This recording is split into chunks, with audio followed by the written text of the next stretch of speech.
खूबसूरती है ये डाइवर्सिटी। कश्मीर से कन्याकुमारी चले जाइए, दक्षिण भारत अलग दिखता है, कश्मीर अलग दिखता है। आप नॉर्थ ईस्ट चले जाइए, वो अलग है। गुजरात चले जाइए, अलग है। बिहार आ जाइए, अलग है। और इसीलिए इस देश की खूबसूरती है, इस देश की खूबसूरती को आप लोग बचाने का काम कीजिए। बताइए, नवरात्र भी मना रहे हैं, ईद भी मना रहे हैं, इससे बढ़िया बात क्या हो सकती है? इसी भाईचारे को हम लोगों को संभाल के रखना है, हिफाजत करनी है। और आप लोग जान रहे, चुनाव का मौसम है, लोकतंत्र का पर्व भी चल रहा है। और ये लोकतंत्र की भी खूबसूरती है, जहां लोकतंत्र में आपको ताकत मिला है कि आप अपना प्रतिनिधि चुन सके। वोट के जरिए आप चुनिए जो ईमानदार हो, जो आपको लगता हो आपके लिए बेहतर काम कर सके, आपके गांव, ब्लॉक, जिले, प्रदेश की तरक्की कर सके, जो विकास कर सके। ऐसे लोगों को आपको चुनने का काम करना है, ये मौका है। और इसी सिलसिले में हम आप लोगों के बीच आए। हम लोगों की प्रत्याशी अर्चना रविदास जी हैं, पढ़ी लिखी है, यहीं की लोकल है, मायके भी यहीं, ससुराल भी यहीं। कहीं कोई दिक्कत होगा तो आप तो आ जाइएगा। लक्ष्मीपुर खेड़ा हरला, लक्ष्मीपुर हरला में इनका घर है, झाझा में पड़ता है। खेड़ा में पढ़ाई की है यही इसी ब्लॉक में। तो आप समझ जाइए, कहीं कोई दिक्कत होगा तो आप तो अपनी घर की बेटी के पास आ जाइएगा समस्या लेकर के। लेकिन हम सवाल पूछने आए हैं और आप लोगों को बताने भी आए हैं कि जमुई जो संसदीय क्षेत्र है, ये भाजपा के लोगों ने इसको प्रयोगशाला बना दिया है। प्रयोग करते रहते हैं। आज तक जो है हमेशा बाहर के लोगों को ही जिता रहे हैं, बाहर के लोगों को ही भेजा जा रहा है। ये पहली बार ऐसा है कि हम लोगों ने आपकी स्थानीय उम्मीदवार को भेजने का काम किया है, ताकि आपको समझ सके और आपकी समस्याओं का निदान कर सके। लेकिन आप बताइए, हम आपसे सवाल पूछना चाहते हैं। हम मोदी जी की बात नहीं करने हैं, मुद्दे की बात करने आए। और मुद्दा क्या है? बेरोजगारी है सबसे बड़ा दुश्मन हमारा, महंगाई है, गरीबी है, पलायन है। हमारे यहां कारखाने क्यों नहीं लगे? किसानों की समस्या ये है। असल में पढ़ाई लिखाई, दवाई, कमाई, सिंचाई और सुनवाई वाली सरकार होनी चाहिए, ये है असल मुद्दा। हमारा मोदी जी से कोई दुश्मनी तो है नहीं, हमारा वैचारिक विरोध है। और हम विपक्ष में हैं, हमारा फर्ज बनता है कि हम सवाल करें अपने प्रधानमंत्री से। मेरा छोड़िए, हर एक नागरिक का फर्ज बनता है कि अपने प्रधानमंत्री से वो सवाल कर सके। तो आप बताओ, जमुई का विधायक कौन पार्टी का है? बताइए। बीजेपी का है। अब बिहार सरकार में एनडीए की सरकार कितने साल से चल रही है? कितना? 17 साल से ना। एमपी कौन पार्टी का है? एनडीए का। और देश के प्रधानमंत्री कब से हैं? बीजेपी के हैं 10 साल से। प्रधानमंत्री भाजपा के 10 साल से। बिहार में डबल इंजन की सरकार 17 साल से।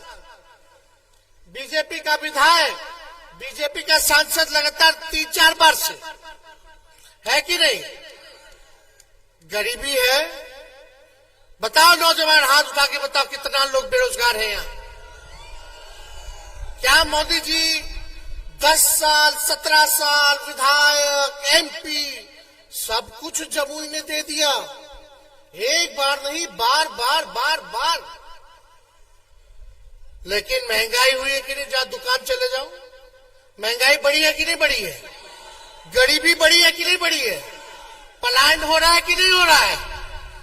आपके गांव में कारखाना लगा, अच्छा स्कूल बना, मॉडल स्कूल बना, मॉडल अस्पताल बना, दवा की कीमतें महंगी हो गई, तो क्या काम किया? तो काहे भाजपा भाई? किस लिए भाजपा? किस लिए भाजपा? हम तो आपसे सवाल पूछने आए। लेकिन आपके भाई को जब 17 महीने मौका मिला था तो 5 लाख लोगों को सरकारी नौकरी हमने देने का काम किया। आप लोग जानते हैं 2020 में हमने क्या कमिटमेंट किया था कि अगर हमको मुख्यमंत्री बनाइएगा तो 10 लाख नौजवानों को सरकारी नौकरी देंगे। बोले थे कि नहीं बोले थे? सबसे पहली बार हम ही ना बोले थे। तो उस समय हमारे चाचा जी क्या कहते थे? कहां से देगा? अपने बाप के पास से पैसा लाके वेतन बांटेगा? असंभव है, मूर्ख बना रहा है। चाचा जी बीजेपी को लात मार करके हमसे माफी मांग के फिर आ गए हम लोगों के पास। भाजपा को हटाना था, देश का संविधान लोकतंत्र खतरे में था, देश की संपत्तियों को बेचा जा रहा था। हम बोले ठीक है चाचा जी, माफी मांग रहे हैं, आइए आप ही बनिए मुख्यमंत्री, लेकिन एक वादा हम कर रहे हैं कि हमने तो सवाल पूछेगा कि हम उप मुख्यमंत्री बन गए, अब बोलेगा कि नौकरियां कहां हैं, तो हम तो किसी भी कीमत में नौकरी देंगे। और आप देखते रहिए, सोचो जो व्यक्ति, प्रधानमंत्री जी ने कितना नौकरी दिया 10 साल में, और इनके 17 साल में राज में कितना नौकरी दिया? कितना? किसी को नहीं पता, क्योंकि दिया ही नहीं तो पता कहां से होगा। सोचो जो लड़का आपका भाई है, हम बेटा है, हम लोग जो कहते हैं वो करके दिखाते हैं। जो सोचिए उप मुख्यमंत्री होते हुए एक राज्य का, वो भी मुख्यमंत्री नहीं, उप मुख्यमंत्री होते हुए 17 महीने में 5 लाख लोगों को सरकारी नौकरी दे सकते हैं। अगर आप हमको ताकत दीजिएगा, 5 साल के लिए बैठाइएगा तो कितना लोगों को नौकरी देंगे? एमपी में जिताइएगा तो पार्लियामेंट में हम लोग जो है नौकरी की आवाज उठाएंगे। सरकार बनाइएगा तो नौकरी देने का काम करेंगे। ये है होना चाहिए। आप लोग देखिएगा जितने तालमी मरकज के लोग हैं, आंगनबाड़ी है, टोला सेवक है, विकास मित्र है, सब लोगों के मानदेय को, आशा ममता के मानदेय को हम लोगों ने दुगुना करने का काम किया। जाति आधारित गणना कराई। जाति आधारित गणना जातिवादी वाली बात नहीं है, ये एक्सरे है, एक्सरे, ताकि अपने राज्य का स्थिति पता चले, कौन लोग कितनी संख्या में, और जो लोग हैं बिहार के लोग वो किस हालात में रहते हैं, कौन लोग गरीब है, किसके घर में नौकरी है, कौन बेरोजगार है, कौन भूमिहीन है, कौन नाला साफ करता है, कौन रिक्शा धोता है, कौन मंदिर मस्जिद के बाहर भीख मांगता है। इसलिए हम लोगों ने कराया। आंकड़ा आ गया सामने, पता चला स्वर्ण जाति के लोग भी गरीब है, उससे ज्यादा गरीब पिछड़ा जाति के लोग हैं, उससे भी ज्यादा गरीब अति पिछड़ा जाति के लोग हैं, और सबसे गरीब जो है वो दलित भाई है, वो आदिवासी भाई है, और कुछ सेगमेंट अल्पसंख्यक भाइयों का है। हम लोगों को पता चला, अच्छा भाई ई परिवार के पास घर नहीं है, ई परिवार के पास नौकरी नहीं है, ई परिवार वाला भीख मांगता है, ई परिवार वाला रिक्शा चलाता है, तो हम लोग योजना बनाएंगे और उनको आर्थिक मदद करने का काम करेंगे। क्या था? जिस घर में नौकरी नहीं उसको 2 लाख रुपया, जिसका पक्का मकान नहीं उसको पक्का मकान बनाने के लिए 1,20,000 रुपया, और जो भूमिहीन है, जिसके पास कोई जमीन नहीं है, उसको 1 लाख रुपया। लेकिन ये काम करते करते योजना सारा बन गया, इधर से चाचा जी फिर पलट गए। हम लोग काम कर रहे थे, रात रात भर अस्पताल में घूम के छापा मार रहे थे, इलाज अच्छे से हो, डॉक्टर आए, ओपीडी डबल कर दिया, दवा की संख्या बढ़ा दी, अस्पताल में साफ सफाई होने लगा, लेकिन काम इन लोगों को पसंद नहीं आया। अब चाचा जी चले गए तो चले गए। हमारी पूरी शुभकामना है जहां रहे स्थिर रहे, इधर उन्हें मत कर, एक जगह चुन लीजिए वहीं रहिए। अब बताओ 5 साल के लिए मुख्यमंत्री बनता है, 3 साल हो रहा, 3 बार ओथ ले ली। ऐसा मुख्यमंत्री देखा है भाई? खैर बुजुर्ग है, भाजपा वाले लोग हाईजैक कर लिया है, खैर हमको इसकी चिंता नहीं, लेकिन हम सब लोगों को साथ लेकर के चलना चाहते हैं, सब लोगों को मान सम्मान देना चाहते हैं। अगड़े पिछड़े दलित आदिवासी अल्पसंख्यक सब लोग एक होइए, एक होकर के इस लड़ाई को लड़ना है। और अपने आप को जो लोग आ रहे हैं, हम तो पूछना चाहते हैं, चलो चिराग जी यहां से कितने साल से सांसद रहे, उनका पार्टी का ऑफिसों नहीं खुला, होटल में ना रहते थे। हाँ, आज चिराग जी के जीजा जी कहां रह रहे हैं? होटल में। आज जीतते गए समस्या होगी तो आप होटल जाइएगा, कहां रहेंगे? चिराग जी के जीजा जी का पता कहां है बताओ? इनका तो लक्ष्मीपुर है ना, झाझा की, इनका पता है ना, लेकिन चिराग जी के जीजा जी का पता बता दो हमको, कोई एक आदमी। बहुत लोगों को तो नामों नहीं पता होगा। तो आप सब लोगों से यही कहने आए कि कम से कम ऐसा प्रत्याशी चुनिए जो आपके लिए काम करे। महिला है, पढ़ी लिखी, लोकल है, कहीं आप लोगों को दूर जाने की जरूरत नहीं है, मिल लीजिएगा, काम हो जाएगा, ये आपके पास आ जाएंगे, काम हो जाएगा। और काम नहीं करेंगे तो इनको अगले बार हम लोग बदल देंगे, फिर दूसरा काम करने वाला को ढूंढेंगे। ये भी महिला है, नौजवान है, सबसे ज्यादा टिकट राष्ट्रीय जनता दल ने महिलाओं को दिया है, भाजपा के लोगों ने ठेंगा दिखा दिया है। पहला चरण है, चुनाव है, लेकिन मोदी जी यहां आएंगे, बोलेंगे, क्या बोलते हैं मोदी जी? जमुई के लिए बता दो, अगले 5 साल अगर मोदी जी जीतते तो क्या करेंगे, आके बताएं, आके बताएं। काहे नहीं बताएं? यहां आएंगे खाली हिंदू, मुस्लिम, सनातन, हम लोगों को गाली देंगे, लालू जी को गाली देंगे। अरे मोदी जी केवल झूठ बोलते हैं, झूठ बोलते हैं। बीजेपी का काम है, पार्टी है बड़का झूठा पार्टी, ये लोग केवल झूठ बोलने वाला है। लालू जी जब रेल मंत्री थे तो रेलवे को 90,000 करोड़ का मुनाफा दिए, आज तक कोई रेल मंत्री नहीं दे पाया इतना 90,000 करोड़ का मुनाफा। लालू जी थे तो प्लेटफॉर्म टिकट कितना रुपया में मिलता था? 3 रुपया में, अब जाएगा तो 50 रुपया में मिलेगा।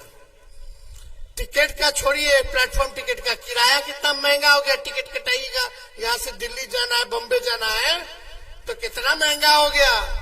लालू जी थे तो 4 कारखाना दिए रेलवे का, अब रेलवे का जो भी बोगी उसका पहिया यही बनता है बिहार में, छपरा में दिया, मधेपुरा में दिया लालू जी ने।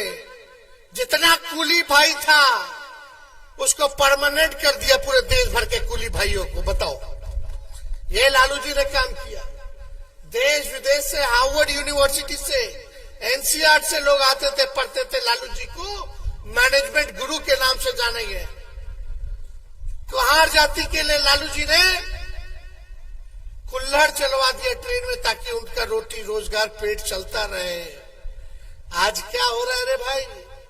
लालू जी तो सोचते थे कि भाई गरीबों एसी में चढ़े, सफर करे, इसके लिए गरीब रथ भी चालू करवाया था लालू जी ने।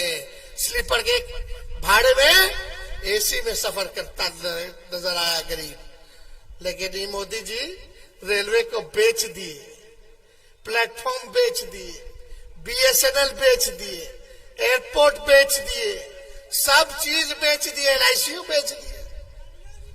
आप सब ये सब निजी हाथ में।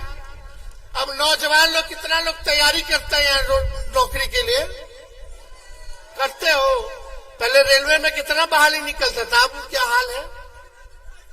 अब मिलता है नहीं ना। देख लो, जब तेजस्वी था तो 3 महीना के अंदर बीपीएससी से परीक्षा करा करके सर्टिफिकेट उनको नियुक्ति पत्र दे दिए, एक साथ लाखों लोगों को दिए, एक दिन में दिए। तेजस्वी जैसे बार हुआ, बिहार में पेपर लीक हो गया। पेपर लीक हुआ कि नहीं शिक्षक वाला? कैसे बेईमानी शुरू हो गया रे भाई, ये सब समझना पड़ेगा। हम लोग नौजवान हैं, नए सोच के नया बिहार बनाना है। अभी से आप लोग ताकत दीजिएगा। लोग सब कहता है एक बात कि मोदी जी ने और चिराग जी ने टिकट जो है अच्छा नहीं दिया, प्रत्याशी अच्छा नहीं है, तो भाजपा का वोटर बोलता है ऊपर देख करके वोट देना है। कहां देख के? ऊपर देख करके वोट देना है, यानी मोदी जी को देख करके वोट देना, प्रत्याशी कुछ हो। अरे जब तक आपका गांव में विकास नहीं होगा तब तक देश में विकास नहीं हो सकता। गांव से ब्लॉक बनता है, ब्लॉक से जिला बनता है, जिला से राज्य बनता है, और राज्यों से ही देश बनता है। तो जो भाजपा के लोग अगर सोच भी रहे होंगे कि जान रहे कि अच्छा प्रत्याशी नहीं है, बाहरी है, लेकिन ऊपर देख करके मोदी जी को वोट देना है, तो उन लोगों को बोल दे कि मोदी जी भी नीचे नहीं देखते हैं, गरीब को नहीं देखते, मोदी जी भी पूंजीपति और अमीरे को देखते हैं। तो ऐसा हालत मत कीजिए कि जो कुछ बचा है वो भी छिना जाए। एक काम बताए आप लोग, एक नहीं बता पाएगा कोई मोदी जी ने जो किया। एक वो खाली बोलेगा कि 5 किलो राशन दिया। कितने लोगों को राशन बंटा पता है? 80 करोड़ लोगों को। सुन लो, 80 करोड़ लोगों को। अब मोदी जी कहते हैं कि गरीबी जो है वो खत्म हो गया। अगर गरीबी खत्म हो गया तो 80 करोड़ लोगों को राशन क्यों बांट रहे हो? और मोदी जी नहीं बांट रहे, कौन? मोदी जी राशन थोड़ी ना उनके समय में चालू हुआ, ये तो कांग्रेस के जमाने से राशन मिल रहा है। फूड सिक्योरिटी बिल कांग्रेस ने लाया। पहले तो राशन मिलता था, तेल मिलता था, चीनी मिलता था, कि राशन और तेल मिलता था, तो पहले से ही मिलता है। मोदी जी ने शुरू नहीं किया, इसलिए हम ज्यादा कुछ नहीं कहेंगे। आप लोगों के बीच आए हैं, ईमानदारी से हम आप लोगों से अपील कर रहे हैं। एक मौका, ऊपर से नीचे सब भाजपा के लोग भरा हुआ है, कम से कम अपनी घर की बेटी को आप लोग जिताने का काम कीजिए, हाथ को मजबूत कीजिए, और जो काम किया है उसको आप लोग जिताइए। आप देख रहे हैं जनमन न्यूज 76।